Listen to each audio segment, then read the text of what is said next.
Main market guys. Tara.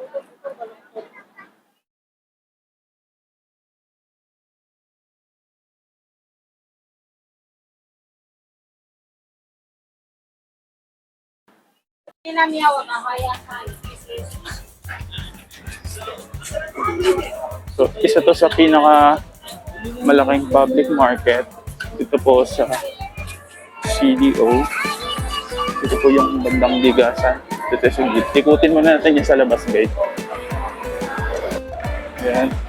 Ito terminal nila. Ikutin muna natin yung sa labas na ito.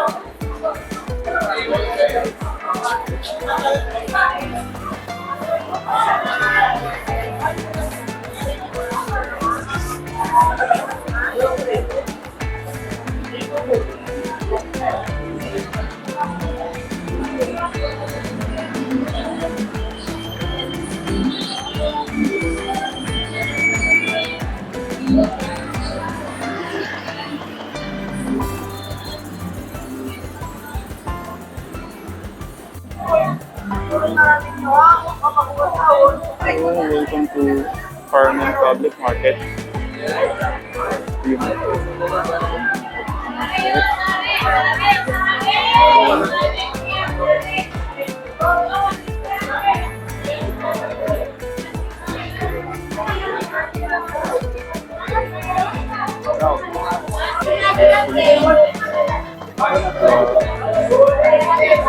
Area.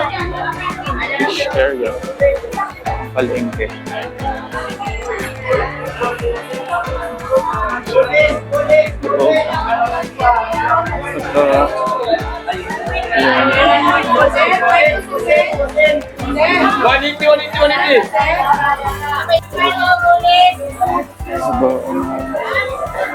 Meat and fishing section.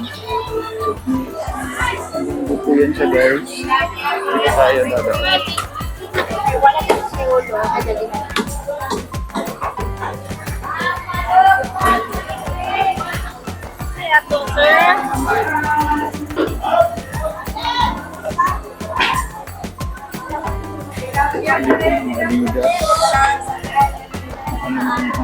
Mas mahilabtan pa.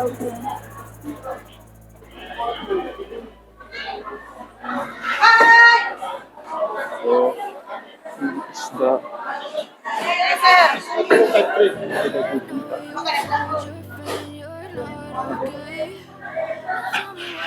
Ito pupunta guys kasi hindi siya siksikan.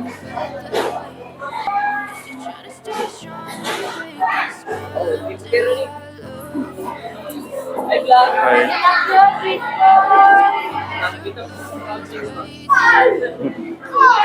Ayan si Kuya, napapabati. So, ito yung isda nila guys. So, nasa 180 po yung isang kilo na ito. Ito po yung kahabaan ng meat shop. And then sa may, palaisdaan. Punta natin yung pinakadulo nito. Ayan. Dito tayo. So, mas malawak po siya dun sa palengke. Sa kabilang palengke po na napuntahan natin. Ayan.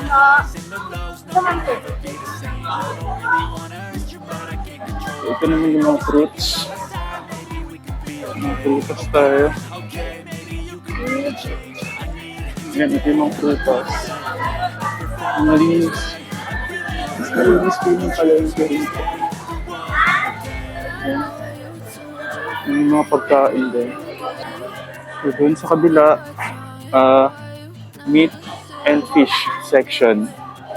So, ito yung naman yung mga kainan. Yung mga pagkain. Yung rito.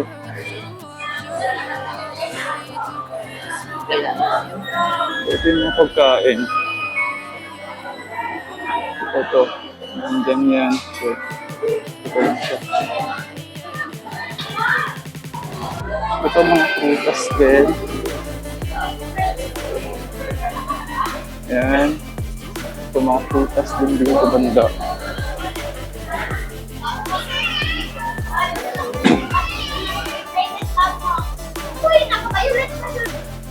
Sana all.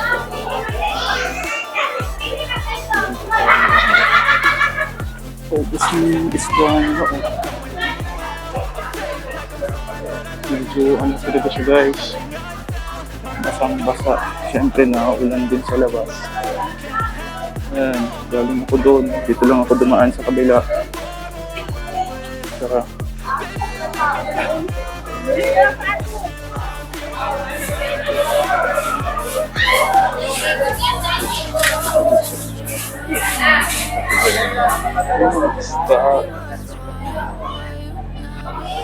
so, itong section na ito, ang kahabaan ng palaisdaan tsaka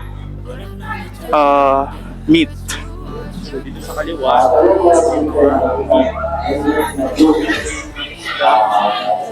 ito yung mga isda, tapos ito yung meat. Mga gulay, lobo. Ayan. So, tara sa labas. Lumabas na po ako kasi ang init po dun sa loob. Tapos madulas. So, babalik tayo din sa dinaanan ko kanina. Tara. Mga nagbibenta ng bigas. Yan, tulad niyan, bigasan po dito sa labas. So, may nagbibenta rin po ng bigas sa loob. Tapos like, prutas, tas gulay. So, yeah. So, dito tayo dadaan sa dulo neto. So, hanggang sa pinakadulo neto, guys, yung binabaybay ko po ngayon, yung mga bigasan.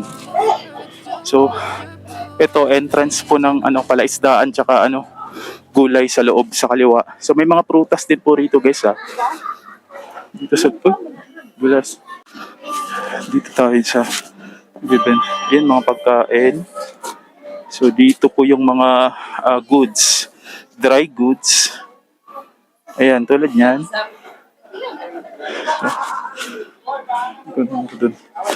Dito tayo.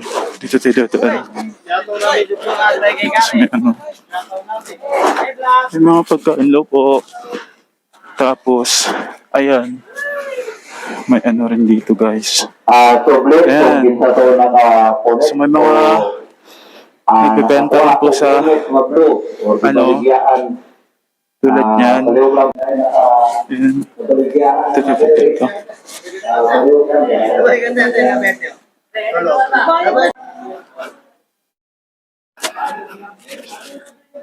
So, dito. So, ito yung kahabaan. So, dito sa hilera nito, guys, may mga, yun nga, mga damit. Dito tayo. Ayan, dito tayo. Ay, sorry po. Ayan. Aakyat nga tayo. Ayan. Sa second floor. Yung second floor, yung supermarket. So, ito yung, yung top. Ito yung furniture. Department store dun. Pupunta tayo dito sa, dito sa dulo ng, sa kabila na to, guys, pero isang pa rin siya. Sa kabila na po siya. O, tara.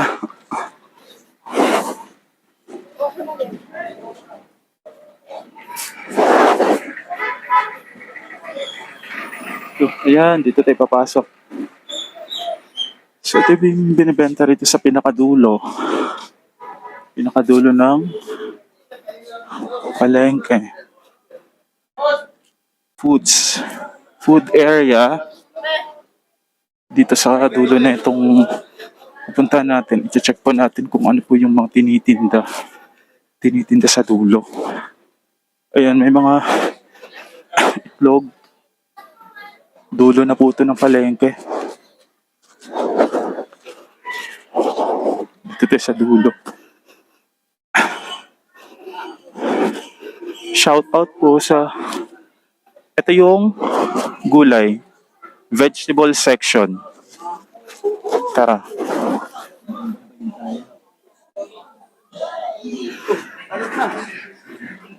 So dito Ayan, gulayan.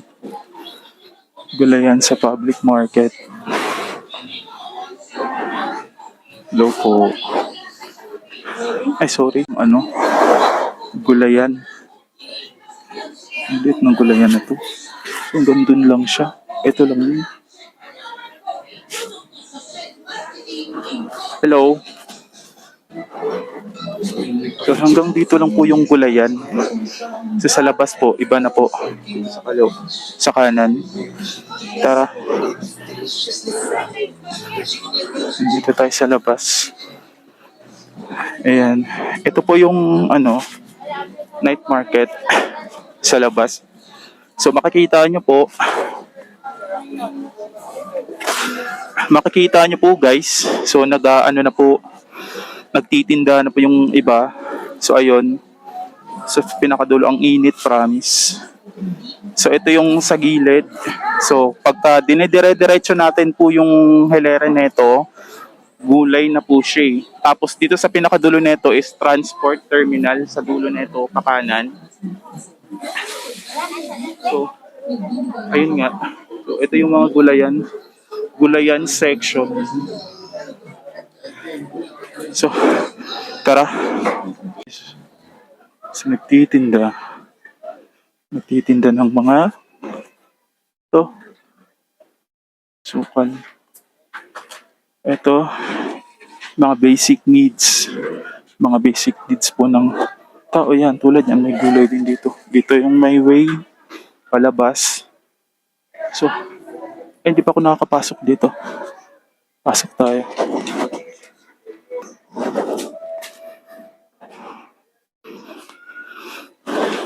Ayan. Ayan. Sa mga gadgets naman to. Sa mga gadgets. Diyan. Dito tayo. Nagbibenta. May mga tinapay sa dulo guys. So bibili tayo ng tinapay.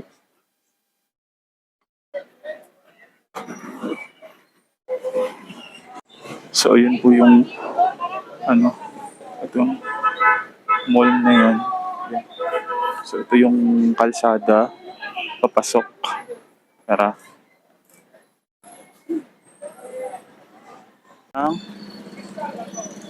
Po siya sa labas ng Carmen Public Market. Ayan. So pagka ganitong oras guys, nagsiset up, nag-i-start na pong pumesto yung mga nagtitinda dito po sa bangketa. Ayan. So tulad nyan, ayan, tulad po nyan. So dito tayo sa labas. Dito tayo sa bangketa.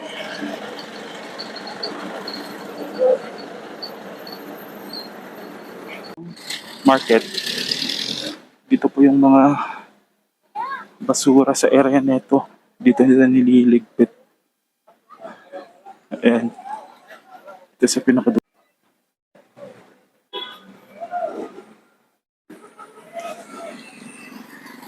Ito na po yung dulo. Yun na po yung market.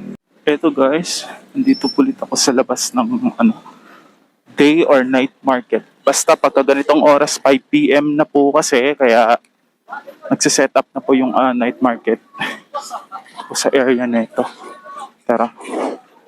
Ito sa labas ng palengke na kasi pauwi na rin ako. So, ayun. Lumabas na po tayo kasi wala naman ng doon. Actually guys, may unit up po. Kasi umakyat lang ako, tininan ko lang siya. Kasi hindi naman siya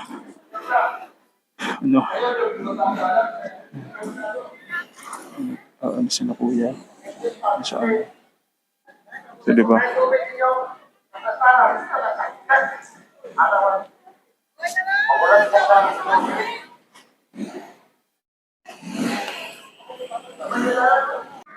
Ikot muna ako dun sa pinakadulo nito guys para makita nyo po kung ano po yung dun sa dulo nito. So tara at mag-ikot muna.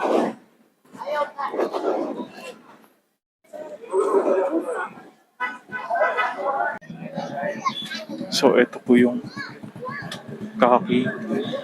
So, dito na po tayo sa labas. Traffic malala siya guys kasi rush hour. Tingnan nyo naman, bumper to bumper, bumper to bumper. Traffic hanggang dun po yan sa may labasan. So, ito yung papasok. Ayan. Sa mga drugstore. Tsaka may mga nagbebenta rin po ng pagkain. All the restaurant. Dito sa kahilaran yan. Papuntang kaliwa or sa kanan. Yan. Dito tayo pupunta guys.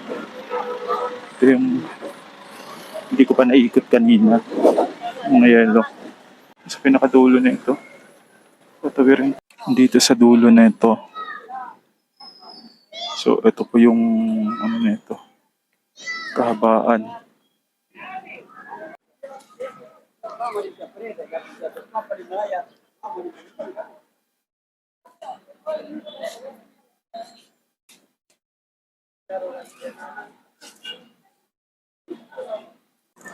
So, ito. Lalakad-lakad muna tayo dito sa gilid. Pinakagilid ng palengke. Ito na yung pinakadulo ng tapat ng palengke guys. So, ayan. Dito ako sa... Galing ako dito kanina sa labasan. Palabas na po. Dito po nakapila yung mga kulig-kulig. Kulig-kulig po kasi tawag dyan guys. Dito tayo sa labas ng public market. So ayan. Transport terminal sa labas ng Thanks for watching. See you on my next vlog.